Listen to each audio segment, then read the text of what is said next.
All right, welcome back to the Shuttlecock podcast. My name is Aaron Rhodes. We're sponsored by the Vinyl Underground at 7th Heaven, offering new and used vinyl at 76th and Troost in Kansas City, Missouri. This week on the podcast, we have Andre Nelson. How are you doing? I'm good, man. How are you? Pretty good. You were telling me that you I guess before you went on to college, you were living off in the 60s over here. And well, yeah. So before I went off to college, I stayed in the 90s actually. Okay. So over by Center and basically 99th and Warnell. So, and you went to Center?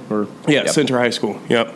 But before that, my middle school and elementary school days, I lived off of 63rd.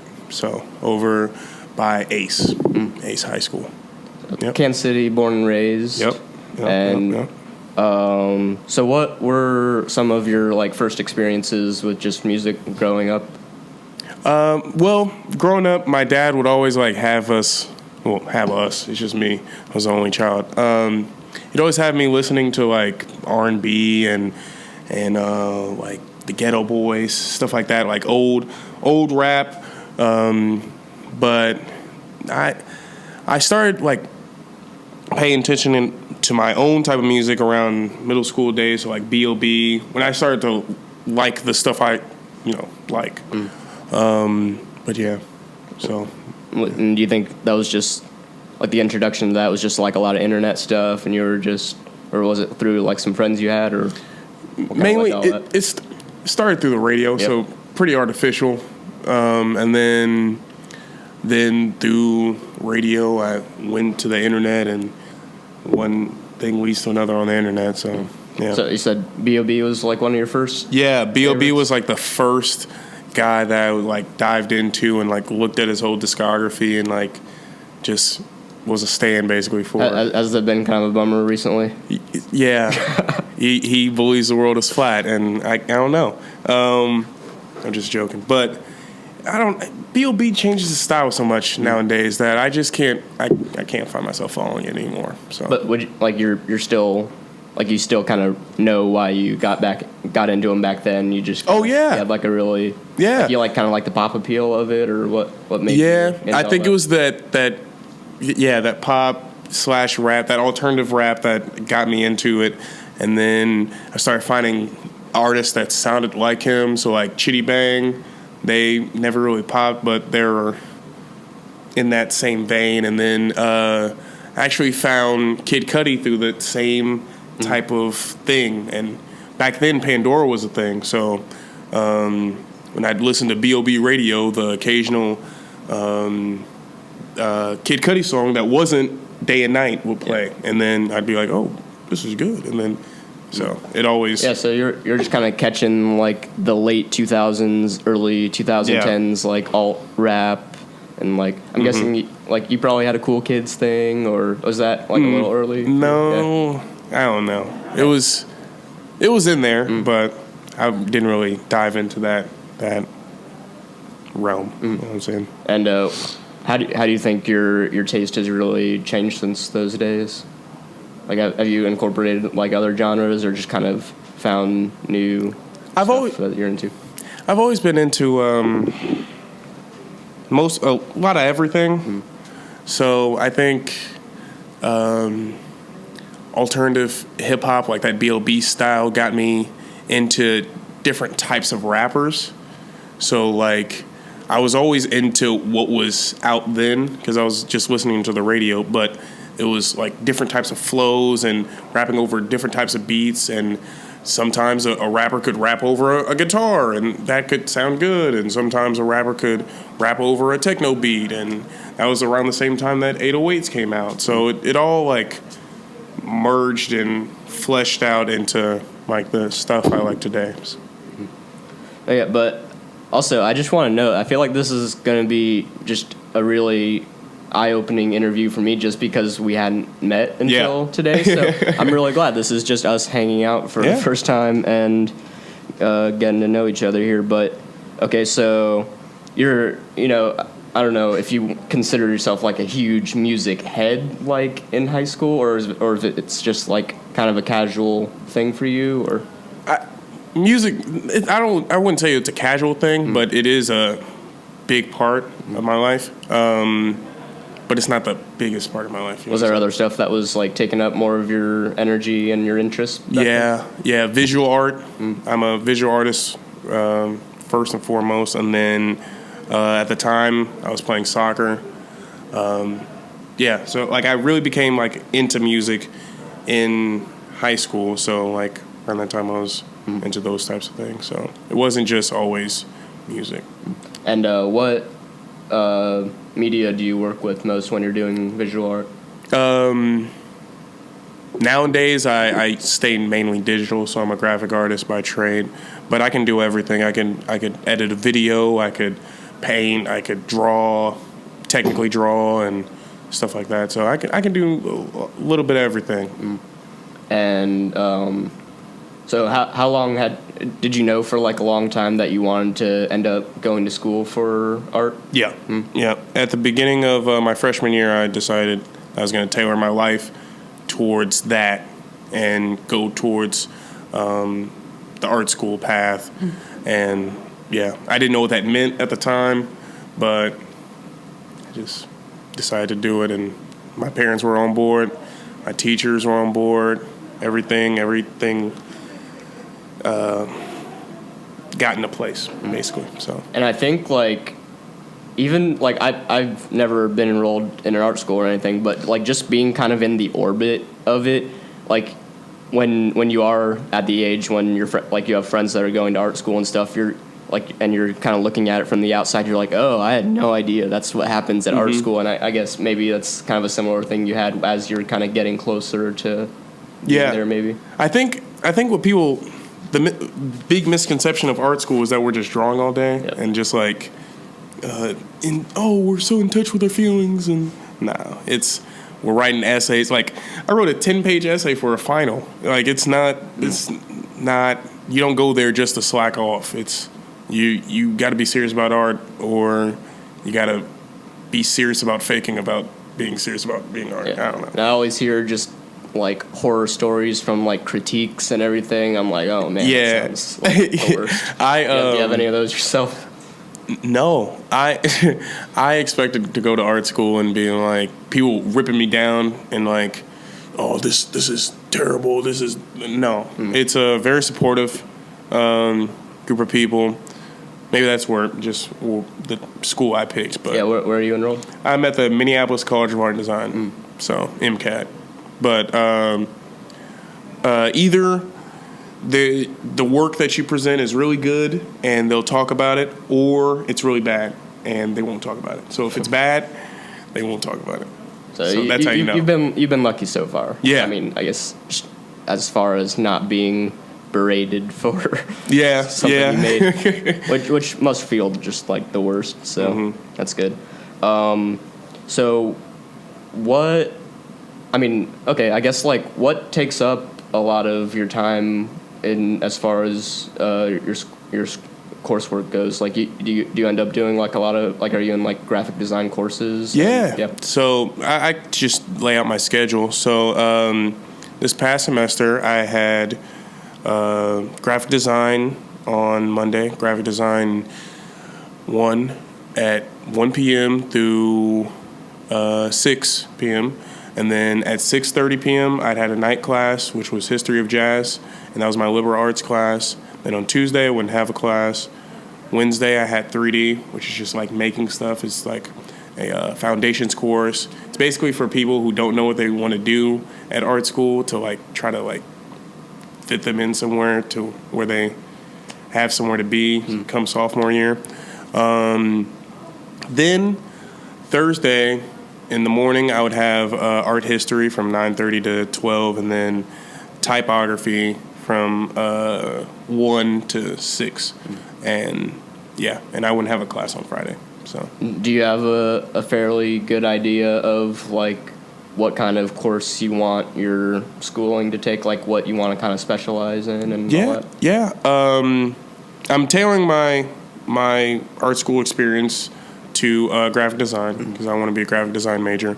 But we also have a program called the ES program, Entrepreneur Studies, and that talks about like the business side of art.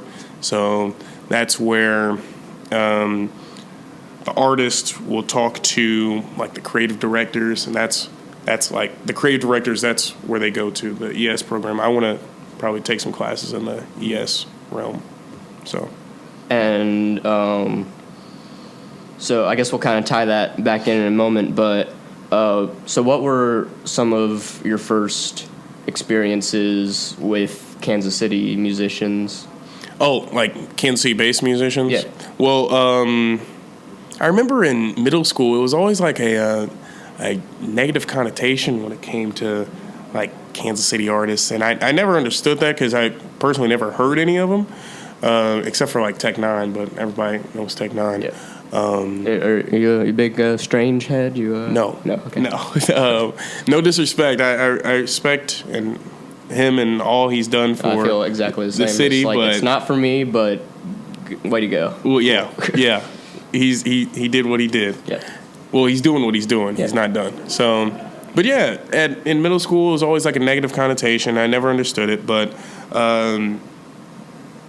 Yeah, the only experiences I had as a little guy was with Tech Nine. That was it. So, who are some of the first artists here that you discovered after that period? After that period, I found myself listening to more Kansas City artists in my later high school days. So I was late on the train. I was really late. But like senior year, I was listening to people like Kai Colors, Donnell, Kamikaze, stuff like that. And are those any of those people like people you went to school with or hung out with? Yeah. So Kamikaze, like Kahari Rufus, you know Kahari? Mm-hmm. Yeah, he graduated 2 years before me, and that was the homie in high school. We went to Center together, and and I don't know how I met Donnell. I think I just met him through Instagram, and then just met him at a concert and would talk here and there. Not buddy, but cordial. Yep.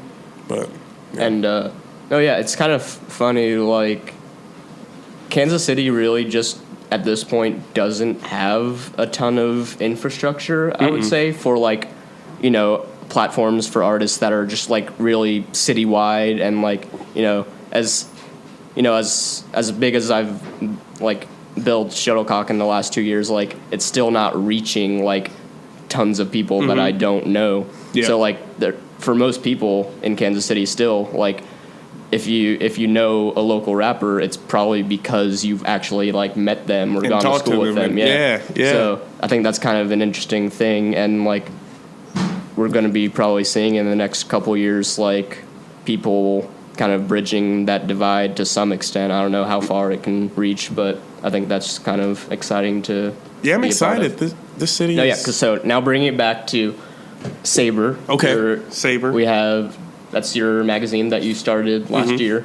Yeah, and so I think it's like you're already tying in the entrepreneurial and yourself. You're kind of packaging it and laying it out and selling it yourself, and you're putting all your visual work and some journalist work in there. So I think that's an exciting thing you're doing. And so what made you want to just jump in and make the first issue? Well, going back summer 17, around July, I think that was when Kai was shooting his the house party video? House party video. Yep. So around that time, Kai puts out a tweet and he says, any local KC brands want to have their stuff featured in a music video, hit me up. So I tweet him and I'm like, what size do you wear? I got him a shirt, pulled up to the house the day of the shoot, and gave him the shirt. And my friend Chase Deceased on Instagram, he starts taking pictures of him, like a flamethrower and stuff, and I'm like, whoa, like these shots are crazy. So I'm like looking through these shots on my phone when they put them up on Instagram, and I'm like, these will make amazing magazine covers. Like, these are crazy. So I'm just like, I just tossed that in the back of my head. And like, I mean, I'm not gonna do it, but it is what it is. Yeah. And then, fast forward, I talked to my homie Felix about like ideas on like media content sharing type things and utilizing the swipe feature on Instagram to like to do interviews and to do like a magazine type thing. And it was his idea, and he was like, well, you could flesh it out and whatever. And I was like, oh, okay. And just, another thing that I just threw in the back of my head. And then one day I just sat down and was like, what if I like actually did this? So I'm like tossing around names. First, I think I thought of the name like Black Magazine. I was like, I don't know. And then I thought of Ray Gun. I was like, that's already a KC thing. Ray Gun is a store or something. And then I was thinking Saber Tooth, Saber Magazine. And then I like tossed up the graphic on the picture, and then that's when I knew like I had to like. Oh yeah, like whenever I feel like, man, I just have like some stupid creative idea, and like I'm like, okay, I'll just like write out a draft, or I'll like do this edit or whatever, and I finish it and I'm like, oh man, now I have to keep doing this. Yeah, like that's just kind of what it turns into sometimes, I guess. Yeah. But yeah, I've had so much fun with Saber, and I've enjoyed discovering new people and finding new ways to create, basically. So yeah, and tell me a little about the first issue that you put out back in the fall. Okay, so the fall, that was a labor of love. Oh my goodness. So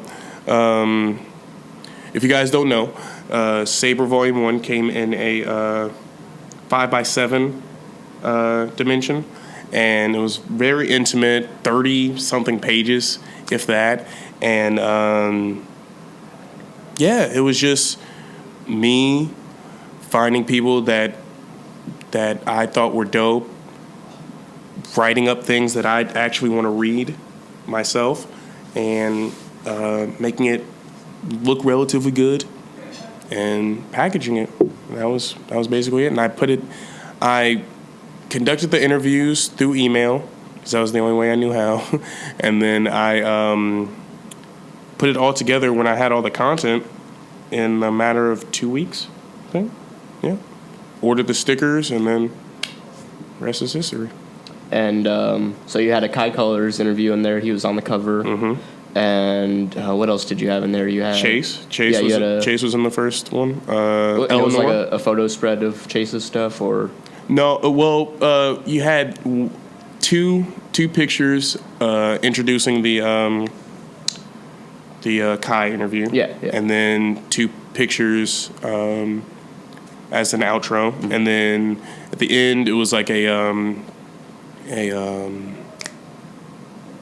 Q&A, 1-page Q&A with Chase. Yeah. And you had the Q&A with Eleanor as well. Yep. We had, I think, 2 spreads, so 4 pages for her. Yeah, it was pretty good. And that kind of covered some of the art parties? Yeah, the art world, and like her parties that she would throw, and yeah. And were those some of the like events that you were hitting up over the summer when you were back here, dude. So? Yeah. That was actually the first thing I did when I came back into KC, was just straight into an Eleanor party. Those are classic, but yeah, those are great. No, I guess that's pretty cool though. Like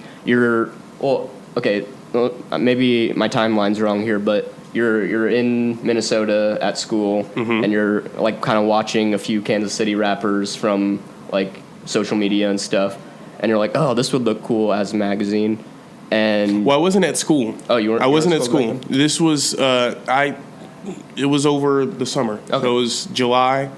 So you were just already here. I was here, and I was here, and I was that was at the shoot, the Kai shoot, and I saw what was to come.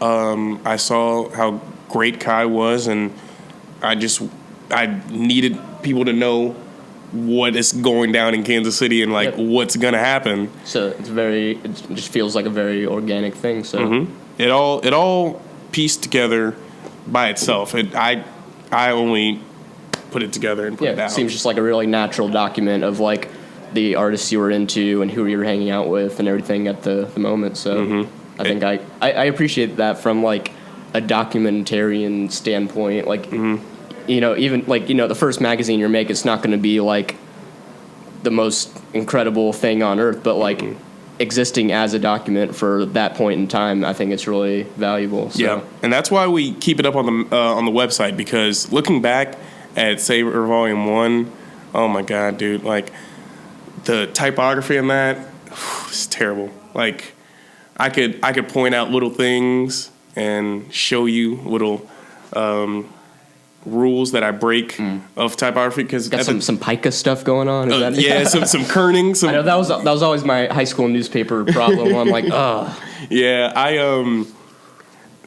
didn't have typography class. But in Volume 2, it's you can see a strong progression in form, and we're getting our style down and nailing everything down in our look. So. Yeah, and you're talking about who is on the team? Who have you been working with on this stuff? Yeah, so I'm glad you bring that up. Saber is now like a collective. So there's me as the editor type person, and the person who just says yes, no. I rarely say no, but there's me at the top, and then my homie Zach Brandonelli. He's our manager. Make sure things get done and gets where they're supposed to be. My friend Dylan, Chazin Bovman, I think. Yeah, that's how you say his two last names. He runs our video division. So in 2018, we're going to be having various shows and video content that are going to be distributed through YouTube. And that's all him. And then Ruby Loretto, she's actually in Saber Volume 2 at the end, but she runs our music portion. So every Friday we put out Heavy Rotation on Instagram, like a 5-song playlist of the songs that we're messing with over the course of the week, and she curates those. Ever since 11, I think, I stopped doing them, and then I passed it on to her. And then last but not least is Shane Toomey. He runs our photo portion of Saber, and he's actually moving out to California. So in his place, to stay close to home, he's still working with us, but to stay close to home in Minnesota, we have Miles Phillips, who is also actually featured in Saber Volume 2. So, yeah. Awesome. And yeah, tell me a little about the second issue that you just put out. What all is in that one? So Saber Volume 2 is the first Saber that a group worked together to get something out, and we have it right here. Yeah. This is my copy. With all these people that signed it had something to do with it, whether they're in it or their photos in it or something like that. And so it was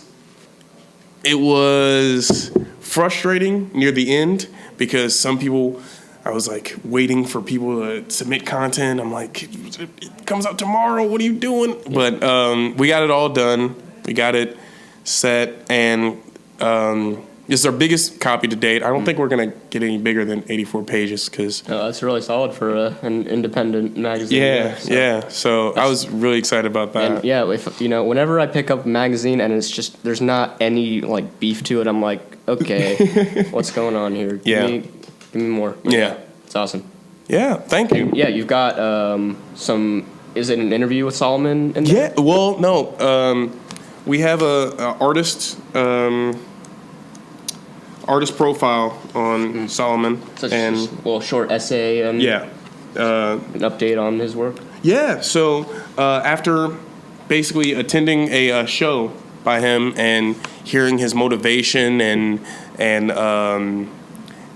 what inspired the Sirius EP, I was inspired to just sit down and like tell people about him as well. Like it was almost the same spark like Kai. Like I heard the Sirius EP when it first came out back in October, I think, and I liked it. I really liked the song No More, but it all clicked when it was in performance and when he like mentioned everything that was going into it.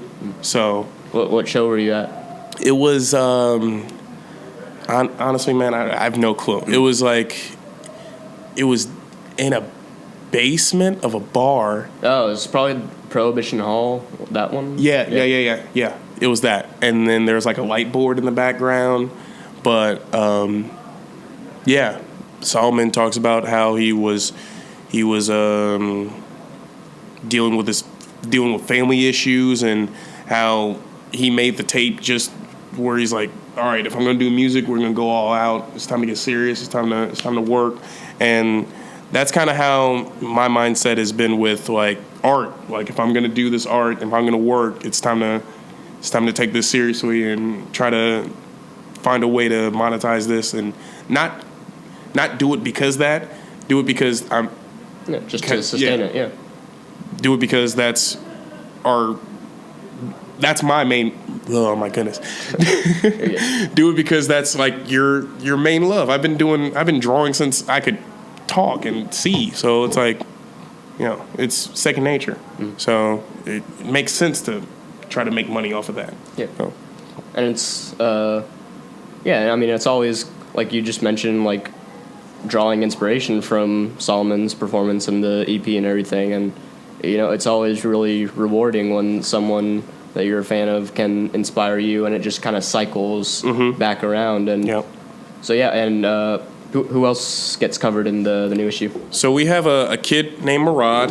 Murad, he my friend Dylan actually conducts this interview, and it was actually a phone interview. But Murad is based in Minneapolis, so that's where I'm usually living throughout the year. So you get a lot of Kansas City, a lot of Minneapolis content. Yeah. Oh, and I know you interview Tad in there. Yep, Tad Michael. He does a lot of. He does graphic design work, and I've been a fan of his work since I was a sophomore in high school. He's been one of my biggest inspirations by far. Wanye Stallings. Oh yeah. We have everyone featured. We have some brands in here. Days Before, Swap, Armand. Like I said, Ruby. She's in the back. In the back here. Right there. A bio on her. And so. Awesome. And let me see here. Oh yeah, so to jump over to another endeavor of yours, you do Fad clothing. Yeah, Fad, which stands for Fashion and Design. That started when I was a sophomore in high school. So around the time that I started like messing with like Tad's work and Chris and Swap and all of them. I knew Chris through high school. I went to high school with him. He was a senior, I was a freshman. And after he graduated, I just wanted to make something for myself. That's where all these entities came from, just making something that I'd want to, like media that I'd want to consume, like clothing that I'd want to wear. So yeah, it started back in 2014. We took a hiatus in 2015 to come back at the end of 2016 last year, and we took a bit of a break this fall. We're coming back in spring 2018. So yeah. And where do you draw a lot of inspiration from in your Fad designs? Life, man. So our biggest inspiration right now, well, our biggest like, would you say like subgenre of Fad is like our Fad Motors line, and we're gonna try to flesh that out here in 20. A little bit of what you're rocking right now. So. Well, kinda. This was like the early beginnings, but our biggest Fad Motors thing was actually the Fat Motors tee that Kai is actually wearing it on the Saber cover. So that's another reason why I was like, this is crazy. Yeah, it all just lines up. Yeah, it's all perfect. So yeah, that's what made you want to go with the motor designs. I've always been into like cars and like moving, and I've always been into moving. What the what? Should we be like walking doing this interview right now? No. But I've always been into cars and vehicles, so it only made sense to try to like make something, and I like novelty things. So like if I made a worker's tee, but I don't have a shop or anything. I just thought it would be cool to make like a classic style worker's tee, and you could, I don't know, get it dirty or something. But yeah, I just thought it'd be a cool concept. And what kind of spurred like some of the like just kind of earliest like were you always like really interested in fashion as a kid too, and like no, interested in streetwear and any of that? No, see, I started fad with the thinking of me not being a fashion designer, but me designing just the things on the shirt. So like with Saber, I've never considered myself a journalist by any means. I've never thought of myself as a extremely good writer or anything like that. It's always been about getting the information, making the information look nice, and presenting it in a nice package. With fad, on the other hand, it's about creating the content that's on the shirt rather than creating the content of the shirt. You know what I'm saying? So yeah, it's never been about like time to make a hoodie. It's let's make the design on the hoodie, and obviously the hoodie has to look good. You can't just print it on anything. But yeah, so it was never about I never made fad to make clothes. Yeah. And so where is Saber going in 2018? You mentioned you're gonna have more video content coming out. More video content. Right now, first off, can I plug this? Yeah, sure. Okay. First off, follow Saber Mag on Instagram if you're not already. At Saber Mag on everything. That's Twitter, Instagram, SoundCloud. But Saber Mag in 2018, we're going to be releasing video content, like I said. We're working on a series called Behind the Artist, which is like a artist. It'd be like an artist profile, like we did with Solomon right here, but in video form with more fleshed out ideas and like cinematic B-roll, and that's all done by Dylan. So he's taking that project. I like gave him the concept and what I wanted and the things that I want to implement, and he's just ran with it, and he's great.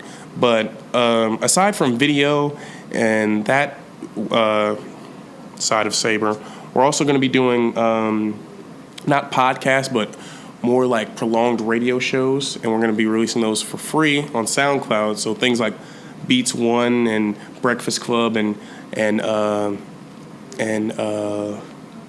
Everyday Struggle, we're going to take bits and elements of those, mix those together, and put a music show together and talk about music. And Ruby, she's going to be running that, and one of her biggest inspirations is the Soul Election Radio on Beats One. So we're going to take elements of what she wants, the vision that I want from it, and find a happy medium between that. We're going to keep releasing magazines. So we're going to keep it quarterly? Oh, yeah. We're going to keep it more, we're going to keep it seasonal. So next one should be out, let's see. Spring? Yeah, spring. So April, I think. April. Yeah. And then, so video, audio.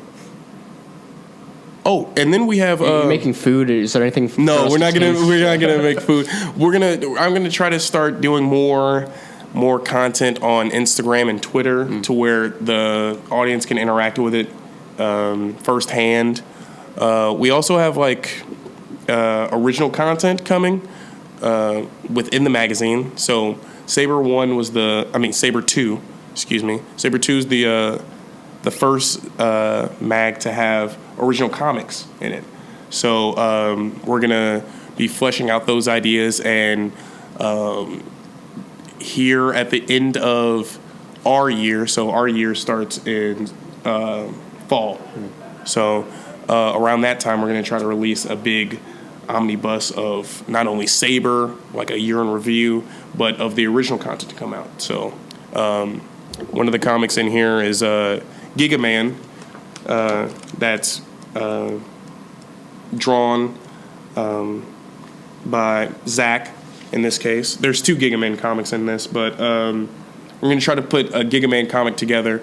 And then I'm also working on a comic of my own with Zach and my friend Joe called Lukewarm, and that's more like a romantic comedy type thing. So basically just content creating, pushing, and trying to stay sane, basically.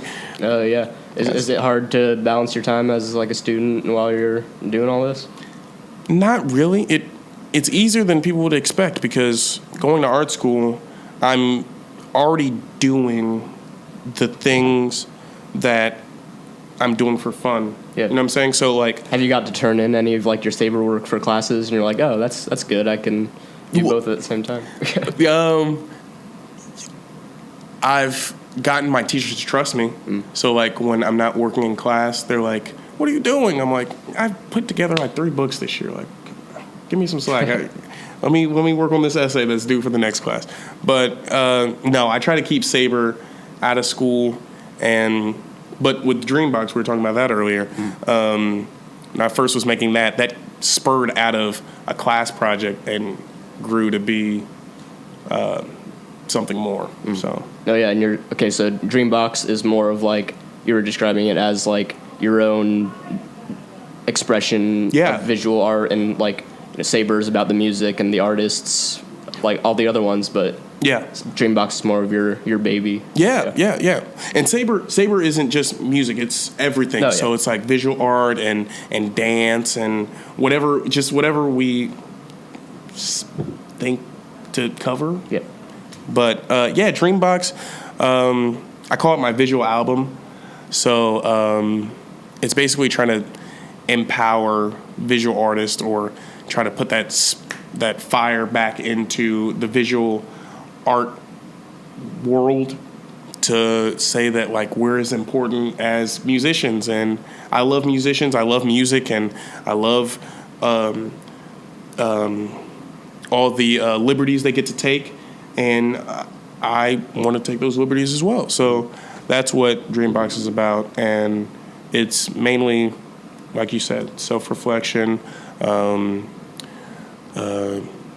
coping to deal with like nostalgia, pain, loss, unrequited love, stuff like that. And so it's a lot of like graphic work, but like accompanied by like some writing, some photography and stuff like that. And some in Dreambox, I have an excerpt here, but I have like song lyrics in here.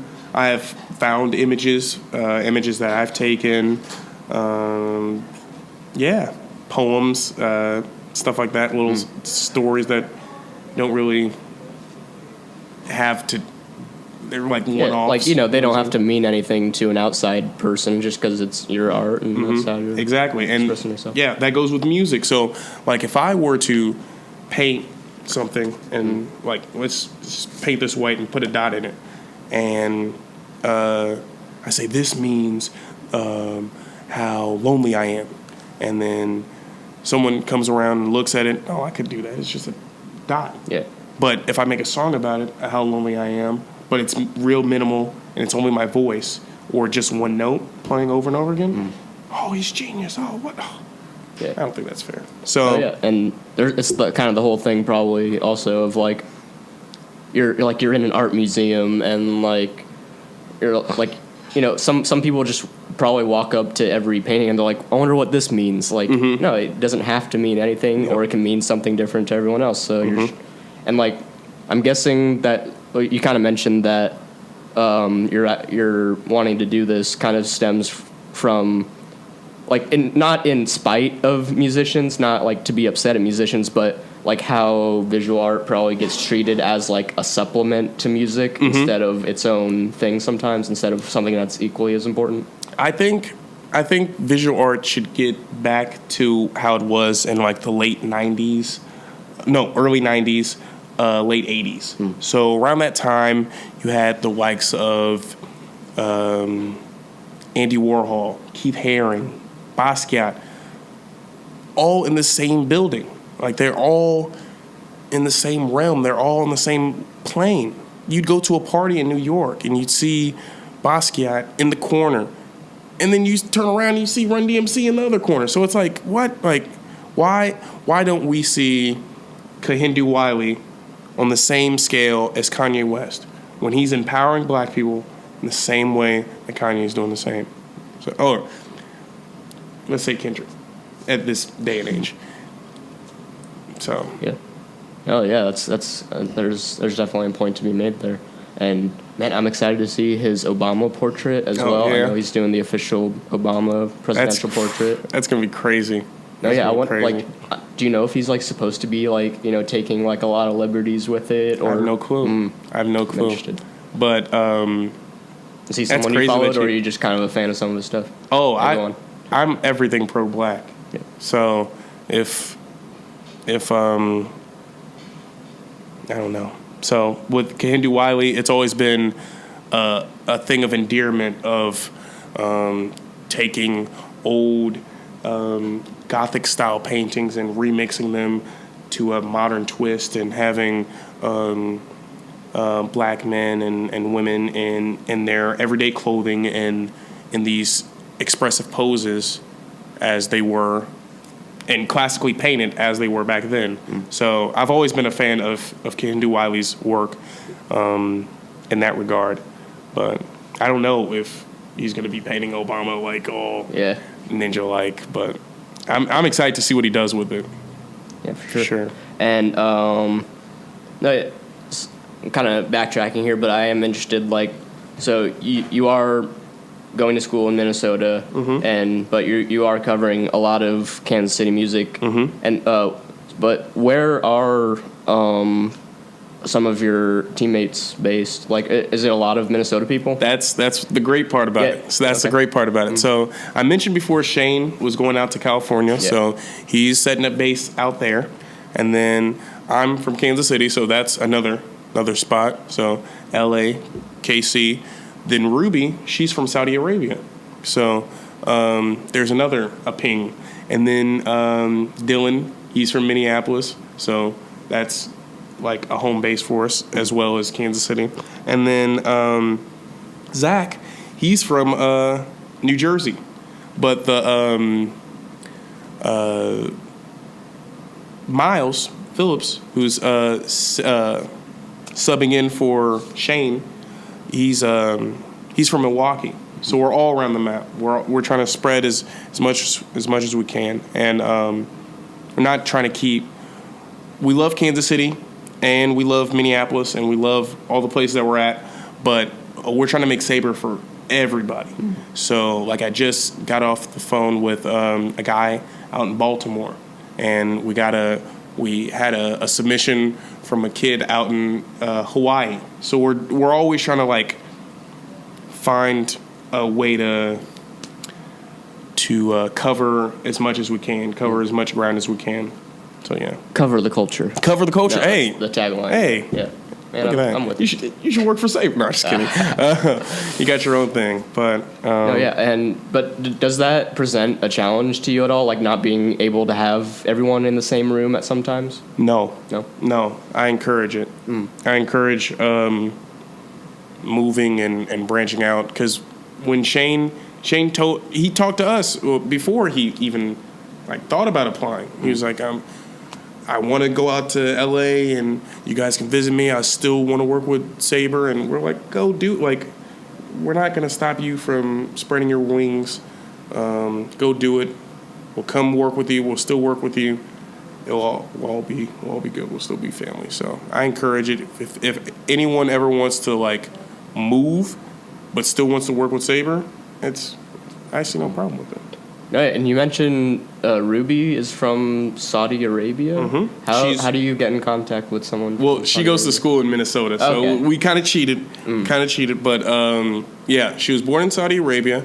Her father's American. It's all in the book. Yeah. So her father's American born, and her mother is Hindi / Saudi. So, yeah. Do you know if she like intends to go back there? After I'm pretty sure she goes there pretty often. Mm-hmm. I'm not sure. I can't speak for her, but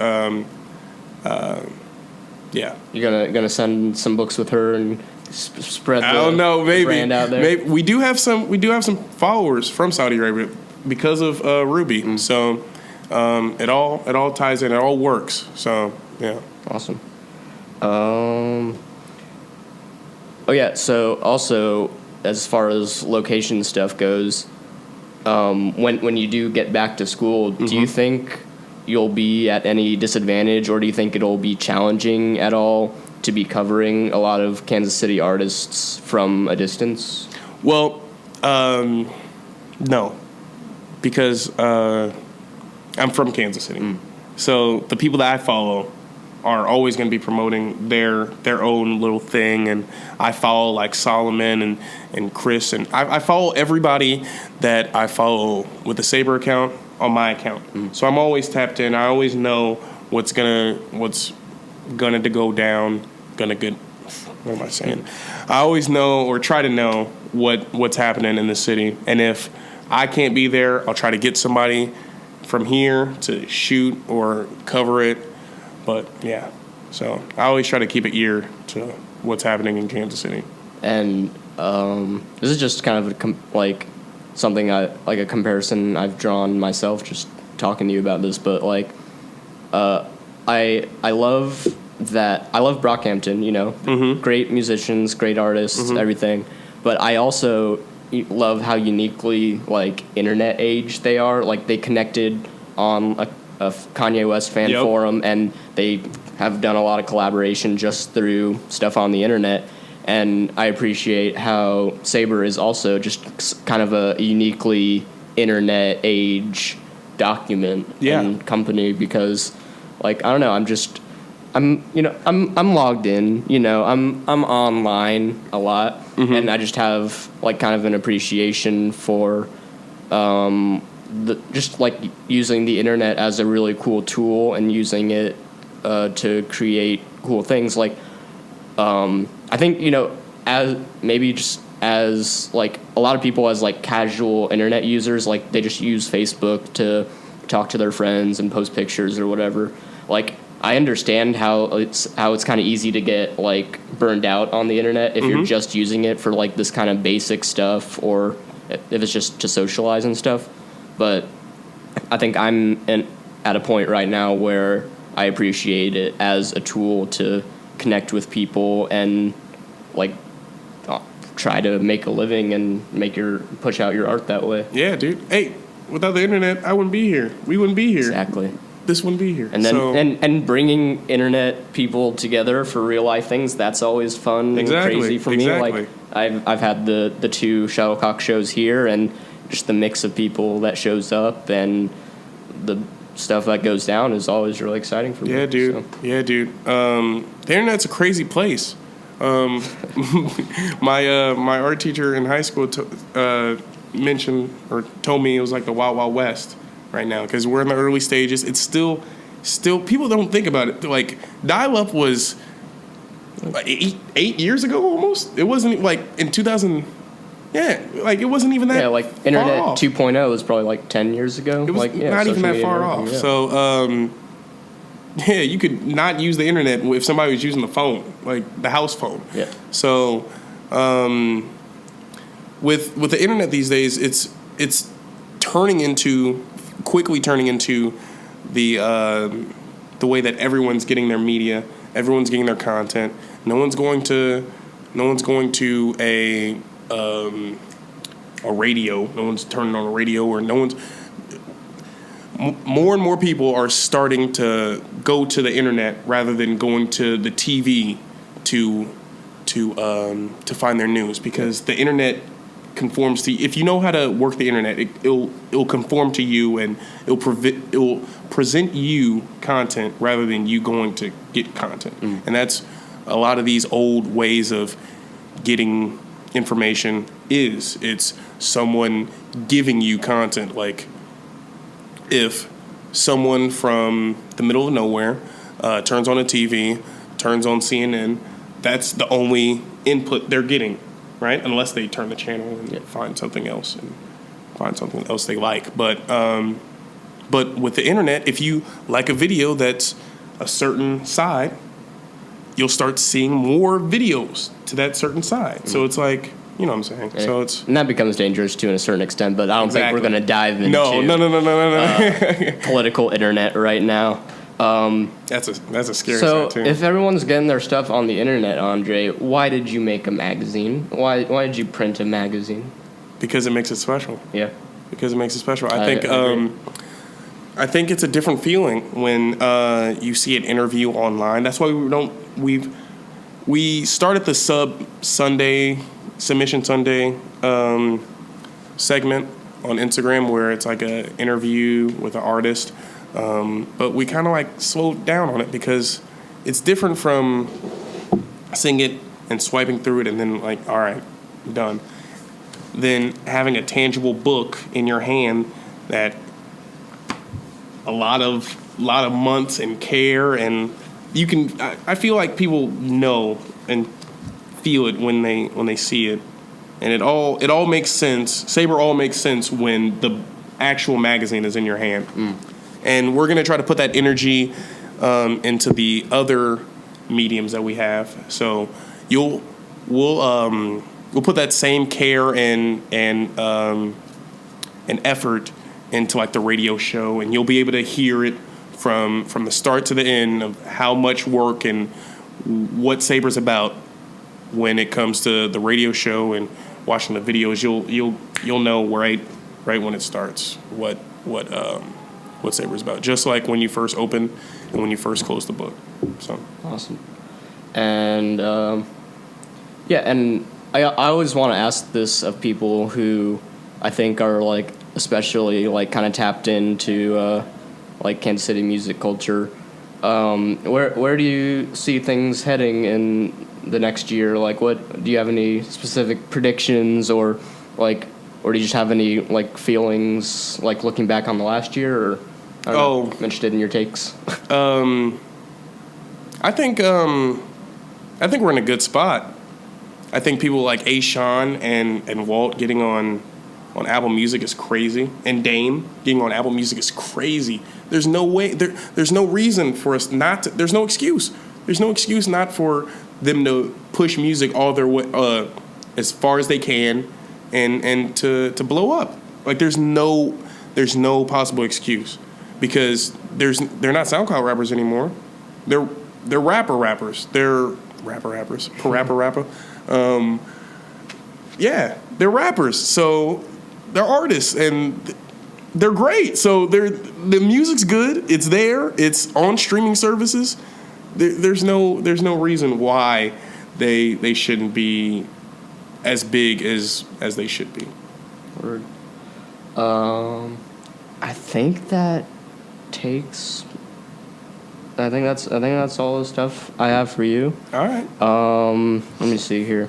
Okay, so I just want to remind people they should follow at Shuttlecock Mag on Twitter, Instagram, like it on Facebook, visit shuttlecockmusic.com. There's a web store on there where you can get the t-shirt, button, and we'll have the new photo zines on there soon. There's the Shuttlecock house party at Stacy's Place, the house in Kansas City, next month. That's January. I think it's going to be the 26th now. I think we just changed it from the 27th. My bad if it's going to be a different date. That's with Ray Money, Liquid Swords, Nancy Boys, and Jonah P. and Ricky Roosevelt. So check the Facebook event for that.